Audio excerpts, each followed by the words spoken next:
जय माता दी प्यारे साथियों, आप सभी का स्वागत है आपके अपने YouTube channel diary of infinity पर। तो साथियों, आशा है कि आप सब बहुत खुश होंगे, प्रसन्न होंगे, आनंदित होंगे, जीवन में खुशियों को भर भर के आकर्षित कर रहे होंगे और पॉजिटिविटी को बहुत ज़्यादा अट्रैक्ट कर रहे होंगे।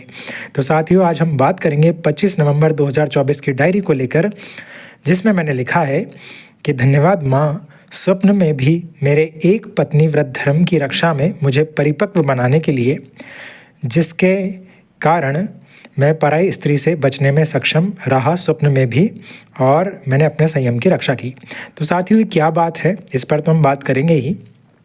साथ ही हम थोड़ा बात करेंगे कि दिन भर में थोड़ा ओवरलोड रहा काम का, तो उसको भी बात करेंगे। और फिर हम बात करेंगे लास्ट में एक बुक के ऊपर, how to attract girls models by Mark. ठीक है, तो इसमें जब मैंने इसको कवर किया तो इसमें एक अच्छे पुरुष बनने के गुण हैं। तो जब अच्छा पुरुष होगा तो उससे सभी आकर्षित होते हैं। तो स्पेसिफिकली लड़कियों के लिए बात नहीं है, लेकिन फिर भी एक अच्छी बात है कि जो अच्छा लड़का होगा उससे तो सभी आकर्षित होंगे, तो उसमें लड़कियां भी शामिल है। तो इस तरीके से इस बुक को डिफ़ाइन किया गया था। तो मैं समझाऊंगा कि इसमें अच्छे लड़के की जो एक बेटर बॉय होता है, एक अच्छा पर्सन होता है, अच्छा मैन होता है, उसकी क्या क्या क्वालिटीज़ होती है। तो ये बॉयज़ के बहुत काम आने वाली है, और जो गर्ल्स है उनके भाई के काम आ जाएगी। बाकी जो फीमेल्स है, यदि उनकी शादी हो गई तो उनके पति काम आ जाएगी। तो ये हर बॉय के लिए इम्पॉर्टेंट है। ठीक है, तो पहले हम बात करते हैं उस जो स्टेटमेंट की जो लिखा। तो साथियों, कल रात को एक घटना ये हुई कि वैसे मैं ये जो घटना सुनाऊंगा आपको, ये इस आधार पर सुनाऊंगा क्योंकि एक तो मेरा उद्देश्य है कि जो माता पिता है उनको अपने बच्चों से सेक्स एजुकेशन को लेकर अच्छे से बात करनी चाहिए।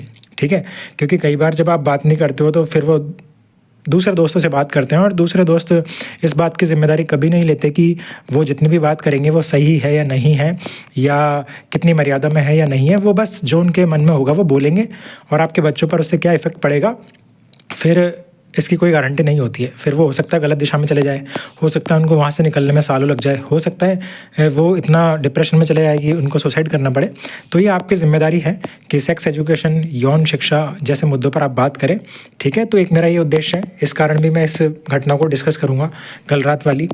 और दूसरा इसका एक आधार ये भी है कि मैंने महात्मा गांधी जी की जो ऑटोबायोग्राफी है सत्य के साथ मेरे प्रयोग, उसे मैंने पढ़ा है। तो उसमें भी कुछ जगह ऐसी घटनाएं आती है, तो वो प्रभावित करती है कि व्यक्ति कितना ही बड़ा क्यों ना हो, कितना ही बड़ा महान पुरुष क्यों ना कहलाता हो, तो कहीं ना कहीं हम सभी के निजी जीवन में कुछ घटनाएं ऐसी होती है, यदि हम उन्हें सही तरीके से उजागर कर दे तो सामने वाले इंसान को भी प्रेरणा मिलती है कुछ बेटर करने की, और ये सोच पाने की कि भाई कितना ही बड़ा व्यक्ति क्यों ना हो, कुछ ना कुछ फेस जो हमको करना पड़ता है वो उसको भी करना पड़ता है।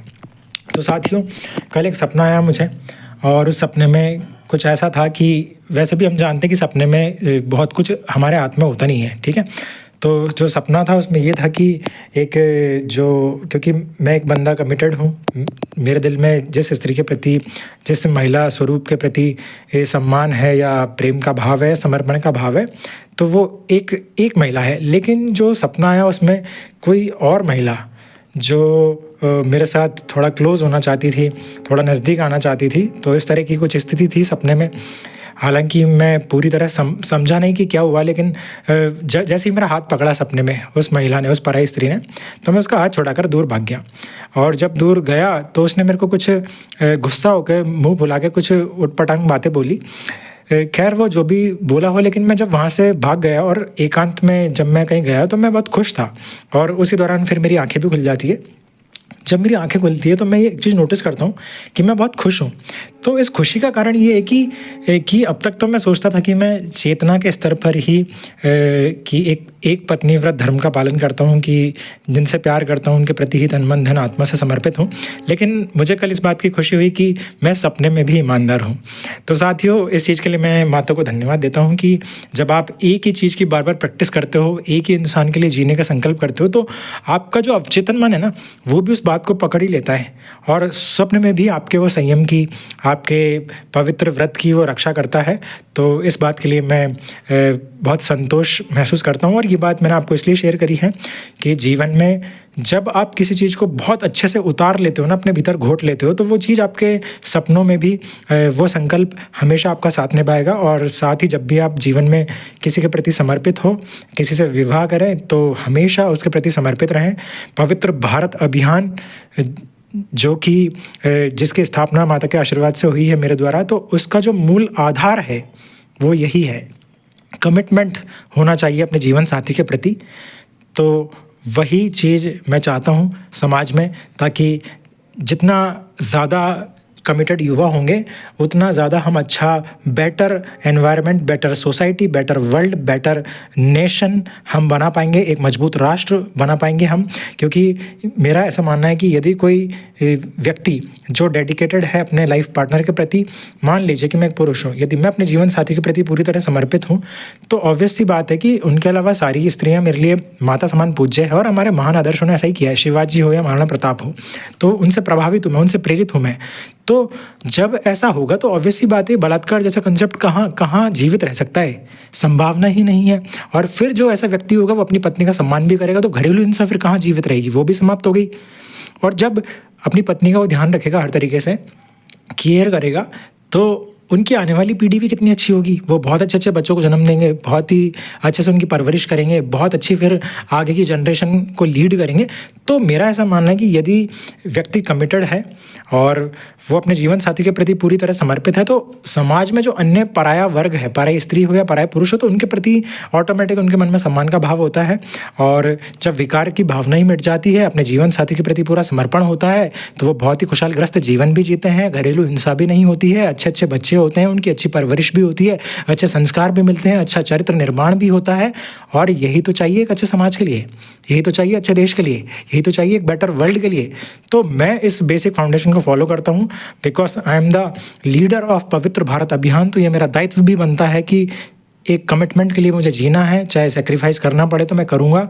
लीडर की डिमांड होती है, लीडर से डिमांड होती है कि वो सेक्रीफाइस करने के लिए तैयार रहे, तो मैं दाव पर लगा चुका हूँ। और मैं खुश हूँ कल जो भी हुआ, और ये घटना जो मैंने आपको बताई कि यस, कि जो मैं संकल्प करता हूँ, जो मैं प्रार्थना करता हूँ, जो मेरे इमोशन है, जो मेरा एकांत है, वो अपना असर कर रहा है। और मैं अपने पवित्र संकल्प की दिशा में पवित्रता से आगे बढ़ रहा हूँ, ताकि संसार जब भी मुझे नोटिस करे तो वो यह प्रेरणा ले कि ये बंदा सीखता सीखता ही आगे बढ़ा, लेकिन वो उसके प्रयास, उसकी मेहनत, उसका समर्पण धीमे धीमे ही सही, लेकिन वो असर कर रहा है। और ये घटना जब भी कोई व्यक्ति सुनेगा जो सच्चा प्यार करता है किसी से, या फिर अपने जीवन साथी के प्रति, या फिर समाज में वो एक बेटर सोसाइटी देखना चाहता है कि जहाँ कोई एक्स्ट्रा मैरिटल अफेयर ना हो, ना बेवजह डाइवोर्स के कंसेप्ट हो, और बहुत अच्छे से किसी के रिलेशनशिप आगे बढ़े, तो उसको ये मेरी बात बहुत इंस्पायर करेगी, और इसलिए मैंने आपको ये शेयर करी है।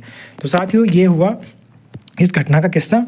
और अब दूसरी बात जो हम करेंगे वो है ओवरलोड वाली। तो ओवरलोड यही है कि साथियों देखो, दो स्थिति होती है। एक तो ये होती है कि आप खाली बैठे हो, निठल्ले बैठे हो और निकम्मे बैठे हो, ठीक है। ये मेरे साथ हुआ करता था कॉलेज के टाइम पर। तो उस समय मैं यही सोचता था कि ये टाइम कब निकलेगा, एक दिन कब निकलेगा। बस फिर रात शाम के टाइम गलत संगति में चले आना, फिर वही गाली गलौज करना। तो इस तरीके से था थोड़ा कॉलेज में। लेकिन अब मैं सोचता हूँ कि मेरा शेड्यूल फुल बिजी रहता है। मैं जिम जाता हूँ, अच्छी डाइट लेता हूँ, योगा करता हूँ, मेडिटेशन करता हूँ, अच्छी बुक्स पढ़ता हूँ, उनके समरी कवर करता हूँ, और मेरे पास फ्यूचर को लेकर प्लान रहते हैं। फाइनेंशियल एजुकेशन पर मैं अब काम करने लगा हूँ। इसके अलावा मेरी RS की एग्ज़ाम भी है। तो मतलब मैं अपने आप को पूरा टोटली बिजी रखता हूँ। पोएट्री लिखता हूँ, शायरी लिखता हूँ, कोट लिखता हूँ। तो ये सारे काम मैं करता हूँ, ईश्वर से प्रार्थना भी करता हूँ, यूट्यूब पर वीडियो भी बनाता हूँ। तो कुल मिलाकर बात ये है कि जितना अधिक हो सके रचनात्मक कार्यों में व्यस्त रहने की कोशिश करता हूँ, ताकि मेरी शक्ति का संरक्षण भी हो, मन की शक्ति, वीर्य की शक्ति, और हमारे जो हमारी कल्पना की शक्ति है वो भी इधर उधर भटके ना। तो उन सारी शक्तियों का संरक्षण कर उन्हें सही दिशा देने का प्रयास मैं करता हूँ। और तो इसी बात पर बात करना चाह रहा हूँ कि ओवरलोड मतलब क्या। ओवरलोड मतलब ये कि बहुत सारी जो चीज़ें मैंने आपको बताई कि ये मैं करता हूँ, तो कई बार इनमें क्या होता है कि कुछ चीज़ों को ज़्यादा टाइम दे पाते हैं, कुछ को कम दे पाते हैं। तो कई बार दिमाग पर प्रेशर आ जाता है कि सारी चीज़ों को बराबर टाइम नहीं दे पाए। तो ऐसी स्थिति थोड़ी चल रही है, तो उसी के बारे में मैंने बात करी। और ये बात मैंने इसलिए करी क्योंकि यदि दो स्थिति में से आपको चुनना पड़े, एक तो आप बैठे हो निठल्ले, पहली स्थिति। दूसरी है कि आप ऐसे ओवरलोडिंग में हो कि आप बहुत सारे काम कर रहे हो, बस थोड़ा सा उसमें मैनेजमेंट नहीं हो पा रहा है, संतुलन का टाइम का मैनेजमेंट नहीं हो पा रहा है, तो आप कौन से चुनोगे? ऑब्वियस सी बात है, कोई भी समझदार व्यक्ति होगा तो वो यही चुनेगा कि खाली बैठने से बहुत अच्छा है कुछ ना कुछ क्रिएटिव किया जाए। रही बात टाइम मैनेजमेंट की, तो टाइम मैनेजमेंट तो हम धीमे धीमे कर ही लेंगे, क्योंकि परफेक्शन समय के साथ आता है, धीमे धीमे सुधार के साथ। लेकिन खाली बैठकर हम कुछ भी अनाप शनाप सोचे या फिर केवल सिर्फ आलस में ही पड़े रहे, तो उससे तो बहुत बेटर है कि हम कुछ बहुत अच्छा करें। तो साथ ही यदि ऐसे में आप भी कुछ ऐसा कर रहे हो जिसमें लगातार आप 3 4 5 काम करते हो या फिर जॉब के साथ पढ़ाई करते हो, तो यदि आपको कभी ऐसा लगता है कि भाई ओवरलोड हो रहा है, तो परेशान ना होइए। आप उन लोगों से बहुत ज़्यादा बेटर है जो खाली हैं, जो निकम्मे हैं, जो आलसी है, जो निठल्ले हैं। और मैं एक समय था तो मुझे पता है कि वो स्थिति से तो बहुत ज़्यादा अच्छा होता है कि आप लगातार बिज़ी रहें और कुछ ना कुछ क्रिएटिव करते रहें। तो आप जहाँ भी हो बस क्रिएटिव करते रहिए, बिज़ी रहिए, और हाँ, जितना हो सके टाइम मैनेजमेंट करने का प्रयास कीजिए ताकि आपकी ये टेंशन दूर हो जाए। तो साथियों, जो हम बुक पर बात करने वाले थे, तो इस बुक पर बात हम करेंगे नेक्स्ट वीडियो में, क्योंकि ये लंबा हो गया थोड़ा सा, तो मैं चाहता हूँ कि ये इसमें इतना ही रहे। तो इसकी शिक्षा यही है कि आप अपने संकल्पों को बार बार दोहराइए ताकि आपके चेतन और अवचेतन मन में पूरा बस जाए, एक ये शिक्षा है। और दूसरी शिक्षा, आप जब लेना चाहें, जब भी आपको जीवन में किसी से प्रेम हो या फिर हो चुका है या फिर आपकी शादी हो चुकी है और आप अपने जीवन साथी को खुश रखना चाहें या जीवन साथी के प्रति पूरी तरह समर्पित रहने का जब भाव हो, तो इतना शुद्ध और इतना उच्च स्तर पर वो भाव होना चाहिए कि उसके अलावा आपके मन में, आपके तन में जो अन्य कोई भी पराई स्त्री है या फिर कोई पराया पुरुष है, वो आपके लिए भाई जैसा या पिता जैसा रेस्पेक्टेड होना चाहिए, ठीक है। तो ये मेरी तरफ से मेरा ऐसा मानना है, आप इसे अपने अनुसार ले सकते हैं। तो ये मेरी इस वीडियो की शिक्षा रहेगी, और बाकी मिलते हैं जल्दी। तो प्लीज़, यदि आपको कुछ अच्छा सीखने को मिला है तो एक व्यक्ति को ज़रूर शेयर कीजिए और चैनल को सब्सक्राइब कीजिए और लाइक कर दीजिए, और कल फिर मिलते हैं नई शिक्षा के साथ। जय माता दी।